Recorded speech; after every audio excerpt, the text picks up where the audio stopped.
Mark Twain is known for many things, but one of the things that he is, there's a quote of his that I absolutely love. It says this, that the two most important days in your life are the day that you are born and the day that you find out and discover why. For me, it was when I was 19 years old that I first discovered, it wasn't when I was born at a very young age, but it was when I was 19 that I discovered the why. I discovered my purpose, and my purpose, and it has been something that has carried me all through those years, whether I was working as a minister, and now as a business coach, and everything that I've done, and all of the stuff in between. My purpose is really to help people to discover that they have within themselves the ability to make a difference in their families, in their businesses, in their communities, whatever that might be, that we all have within us the capacity, the ability to do something special. And that most people never allow themselves to live their lives to the level of which they're capable of living it. It's a shame when you see how many people settle for the mundane. They settle for the regular. And so I discovered that at the help of a mentor at about the age of 19, and it began to carry me through my life. About 10 years later, I was settled, I was married, I was pastoring in a church. I had my first daughter, Brittany, was a couple of years old, and then we had our second daughter, Katie. Catherine Diane was her name, Katie for short. We called her Katie. It wasn't after Katie Lang, it was actually after Kraft Dinner, which was my favorite meal. And Katie was this beautiful, wonderful little girl, and absolutely was just so special to me, and really ultimately completed my life. Having Katie in my life along with Brittany and all of the things that were going on. Life was good and life was great, and it was really wonderful. And about a couple of months after Katie was born, she was about 2.5 months old, we began to notice some really strange behavior with her. Every once in a while, she would just simply, in the holding her or whatever was going on, she would stop breathing, she would turn absolutely blue, we would begin to panic, and then all of a sudden, without any explanation, almost as quick as it happened, she would take a breath, she would kind of go back to normal in her coloring and everything like that, and we couldn't understand what was going on with her.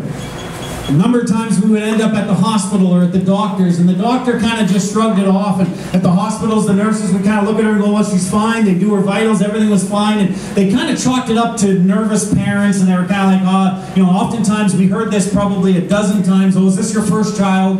And we'd be like, no, it's our second child, and it's not that we're just nervous, there's something going on, please listen to us. And they really didn't pay much attention at that early stages.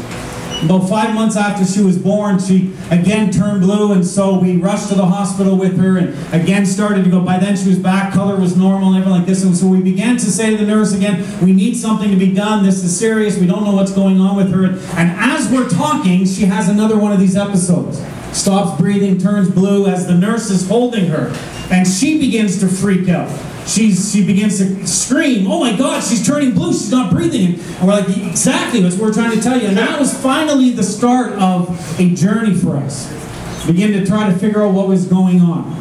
Ultimately, as they began to do this journey and begin to work through this, they discovered that she had some issues with her heart. And so at the time I was living in Iroquois Falls up near Timmins, Ontario, and we began to, we were talking to the doctor, and they said, we're going to have to send you back to Ottawa to go to CHEO, and we're going to kind of run some tests, and we're going to figure some stuff out and kind of try to figure out what was going on. And so we were like, finally, we're going to get some answers, we're going to solve this, and we're going to be able to enjoy this life with Katie, this beautiful little girl that just is absolutely meant so much to us.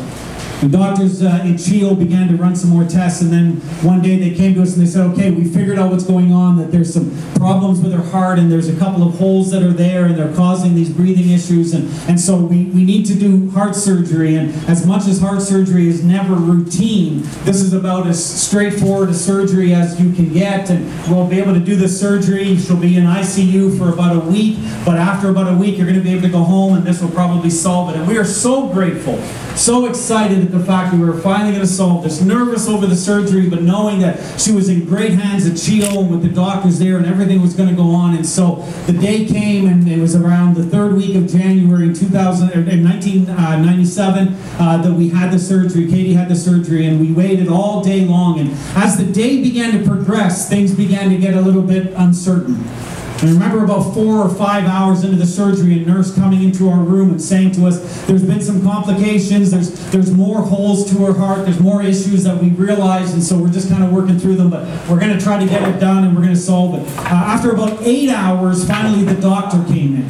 Said we're done, we finished, we're just kind of finishing things up, but her heart was much worse than we realized. In fact, really the best way to describe it is her heart looked like Swiss cheese, and there was just so many holes in this heart. But the good news is that we've done it. She's okay. Everything's going to be great, and we'll be moving her over to the neonatal ICU unit, and within a week you should be good and you should go home.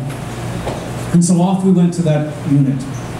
We began to wait and we began to process and just kind of deal with this. And instead of getting better, Katie started to get worse. They couldn't figure out what was going on, but every time they tried to increase and give her blood and increase her blood pressure, her heart would begin to fail. And every time they tried to lower the blood pressure to take the strain off of the heart, of course, she would begin to go into heart failure. And it went on over day after day, and the doctors were getting distraught. And you could see, I remember sitting by her bed one day and having all of these doctors and these specialists standing around, and they were literally looking at each other going, well, have you got any ideas? Do you have any ideas? And the doctor finally came to us, amazing doctor, wonderful doctor, just so professional everything he did. But he came to us finally one day and he said, we have to be honest with you, we don't know what's going on. We don't understand what's happening. Finally, through a conversation with a doctor in Toronto, they discovered that Katie had an interesting syndrome called Noonan syndrome. Noonan syndrome was fairly new, and it was something that was just being explored and understood and discovered. The challenge was with Noonan syndrome was that there was all kinds of these different issues. One was the heart issue. The other was that your veins were very thin veins, and so every time they tried to give her more blood, it would just leak out of her veins and into her body. This 7-month-old daughter of mine, by the time a week had passed, was at a point where she had bloated to almost double her size, just her body was filling with blood, and they were uncertain of what to do. They had put a special unit into her heart so that they could continue to restart her heart, trying to make sure that she would be able to survive. And I can remember 7 days after that surgery, sitting in a room. Actually, I was standing by the bed, and we had started to take shifts in staying with her, and I was standing by the bed when all of a sudden her heart failed, and the doctors and the nurses jumped into action as they always do to try to get her heart started. They forgot that I was standing right there, and I watched as they literally opened up my daughter's chest and began to massage her heart to try to get it started again. And finally a nurse saw me and quickly pulled me out of the room, realizing that it was not something that I needed to see. An image that I will never forget. It's been imprinted into my brain. We pulled aside into another room, and finally the doctor came to talk to us. And the doctor said to me and to my wife at the time, and said, we're at a point where you really have to make a difficult decision. No matter what we do, her heart just continues to fail. At some point, you need to tell us to stop trying to restart her heart. And the tears coming down my face as I began to weep, and I looked at that doctor and I said, how on earth is a dad supposed to tell you to let his daughter die?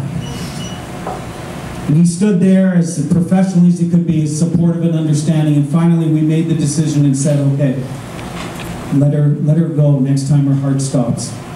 And I remember us standing around that hospital bed. Some friends had come to gather with us and some support people with us, and we stood around that bed and we sang that old Christian church hymn or song, Jesus Loves Me, This I Know. And as we were singing that song around that hospital bed, watching her chest rise and fall as they began to turn off all of the machines. At that point there were 14 machines keeping her alive.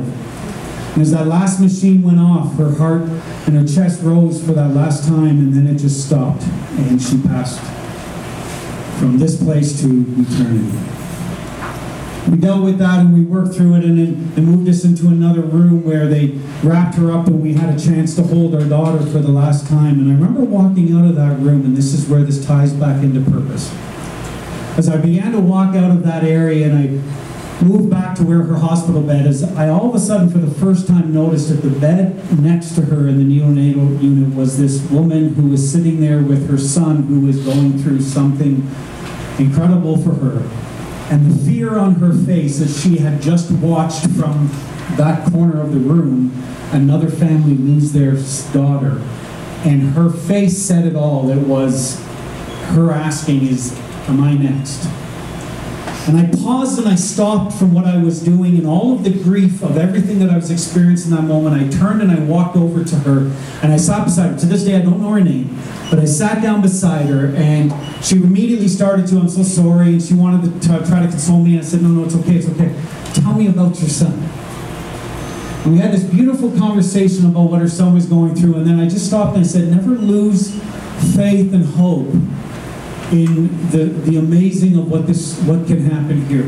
Don't see what just happened with us to be the story of what happens with your son.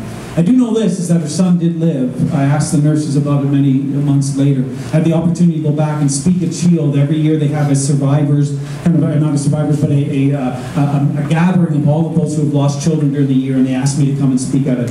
And I had an opportunity to speak there, and I discovered that her son, in that moment, in all of that tragedy and everything that I was going through, in the months that lead up to that, and I don't have time to go into all of that, but in the months that afterwards, when I went through so much anger and pain and grief and all of the suffering that I went through in dealing with the loss of a child, my purpose, the calling that I knew from the age of 19 and the age when I was a teenager, was so true and so strong and carried me through that. If I could leave anything with you tonight, and this is what I would leave with you, is know your purpose. And if you haven't taken the time to figure out what it is, take that time to understand why you exist, why you were born, to live that out. I can tell you this, that in the midst of one of the darkest and most difficult tragedies of my life, it was knowing why I was here and the calling and the purpose that I had in my life that carried me through all of that. And it will carry you through every dark day that you might ever face. Thank you so much.